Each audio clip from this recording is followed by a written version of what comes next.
sei que é muito digital e tal, mas é muito realista isso aqui. Sensacional. Olha, a gente fica até meio sem ação, né? É lindo demais. Isso foi intenso.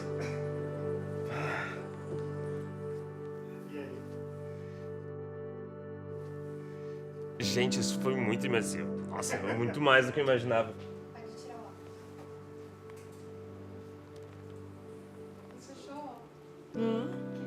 Ai, tô muito emocionada.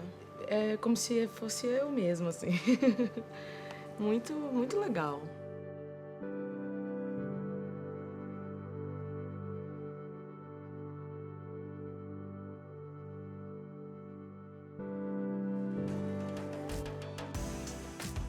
Acho que é um campo que poderia realmente até se confundir com a nossa realidade, né? Porque quanto mais a gente for tentar se inserir ou tentar reconstruir aquilo que a gente vê de real num ambiente que a gente, né, tá sugerindo que seja real, as coisas vão começar a ficar muito parecidas, né? Acho que elas vão começar a se confundir. Eu sou Alexandre Cristante Martins e eu sou professor de ensino fundamental, de Biologia e Ciências. Era como se eu fosse, por exemplo, um personagem ali dentro. Todo momento ali ele me usava como se fosse o exemplo principal. Eu era o objeto, digamos assim, de estudo dentro daquele exemplo que ele estava tentando trazer. Gostei muito assim dos exemplos que eles trouxeram, porque foram irônicos e foram simples, que foi trazer uma baleia e uma maçã e a diferença de gravidade que a gente vai experienciar nesse ambiente. Meu, isso aqui ia ser incrível numa aula de física, na boa. Acho que isso é muito positivo, né? A gente consegue tornar aquele exemplo bem atrativo.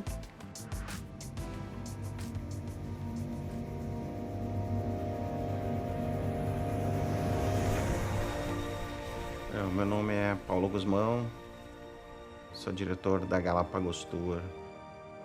Realmente tu te emociona, né? Com a música, então, todos aqueles efeitos, a criança ali. Estou vendo o sítio arqueológico de Machu Picchu em 360, realmente aqui parece que eu estou lá, né? Eu acho que a experiência foi fantástica, assim, para tipo o destino Machu Picchu que eu vi, porque eu já fui muitas vezes para lá.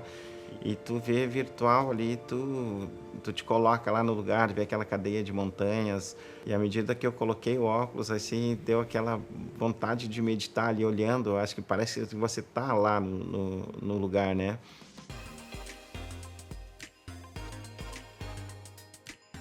Meu nome é Bruno Dalpiaz e sou psicólogo.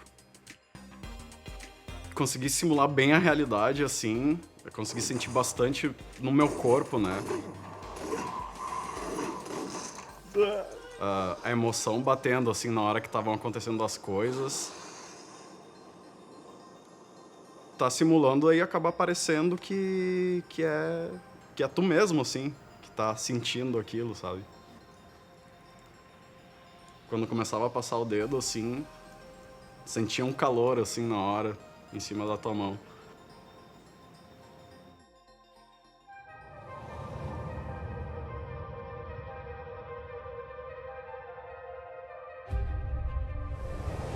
Meu nome é Rafaela Fernandes Barreto, eu sou médica de família e comunidade.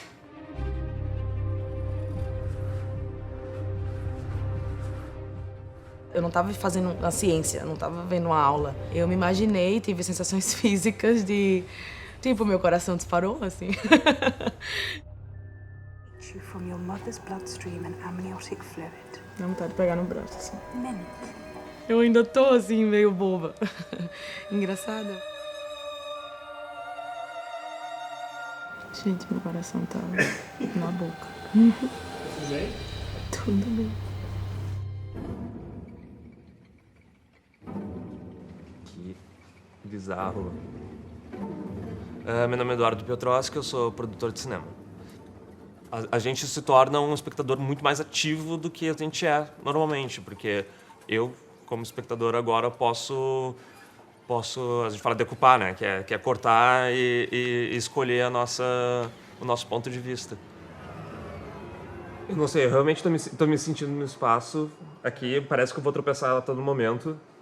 O meu tamanho tá mudando também a todo momento, o que é muito estranho.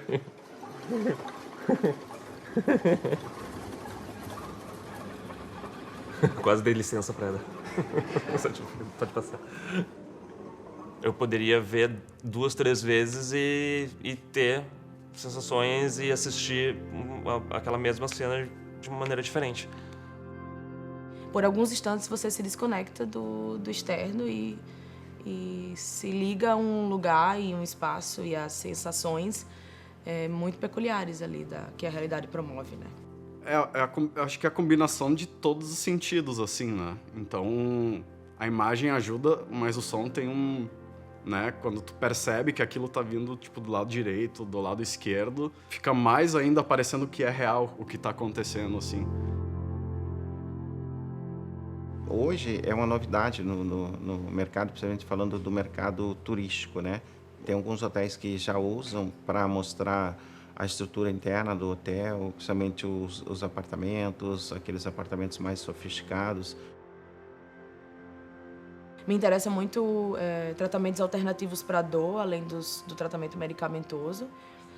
Colocar o paciente na realidade virtual com experiências prazerosas, né, que desencadeiem nele outros mecanismos de prazer e que desconecte ele daquele sintoma, daquele procedimento.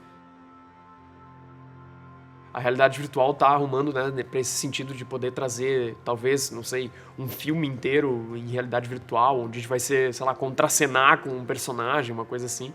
Isso seria bem interessante. É uma janela diferente. As pessoas que trabalham no audiovisual têm que estudar, voltar a estudar, na verdade, porque isso é uma linguagem que a gente não conhece, pelo menos na questão de como executar, como criar, como gerar esse conteúdo.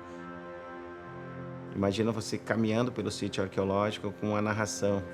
E eu acho que isso pode contribuir muito, muito para o turismo. Eu acho que até dentro da proposta, né, de uma narrativa. Essa seria a grande adaptação que a gente poderia ver, assim, seria trazer esses exemplos que atraem o público e a gente tornar aquela linguagem um pouco mais fácil para pessoas, digamos assim, de diferentes idades, né? Então, será que ela conseguiria ter a mesma experiência do que nós, entende? Então, talvez essa adaptação de linguagem para diferentes pessoas, diferentes faixas etárias, diferentes níveis de conhecimento para um assunto fosse uma coisa interessante. Mas eu também penso muito em entretenimento, por exemplo, assim, assistir um show, né, com realidade virtual, ou até colocar no mesmo ambiente de pessoas que estão longe de ti, como é que se dariam as relações, né? Que bizarro.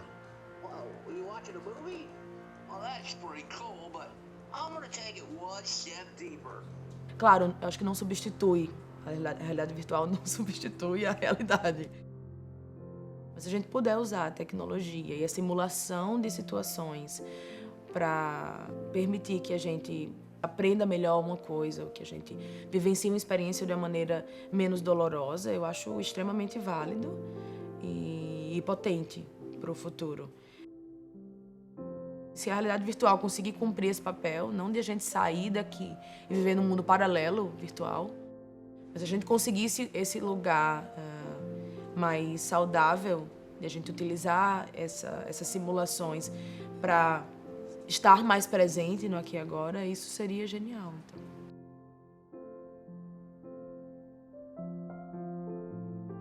E eu fiquei pensando, e se a gente não conseguisse reconstruir, digamos assim, todos aqueles cenários, esses momentos que as pessoas já viveram juntas e, sei lá, o cemitério fosse um lugar que a gente pudesse sentar lá e recordar de tudo isso que a gente passou. Ou a gente pudesse recordar de uma pessoa, ou a fisionomia de uma pessoa, ou conversar com aquela pessoa do jeito que ela era, por exemplo. Então, imagina se eu conseguisse montar um acervo de como se fosse a personalidade de uma pessoa que eu pudesse visitar ao momento que eu quisesse, assim. Seria algo impressionante, assim.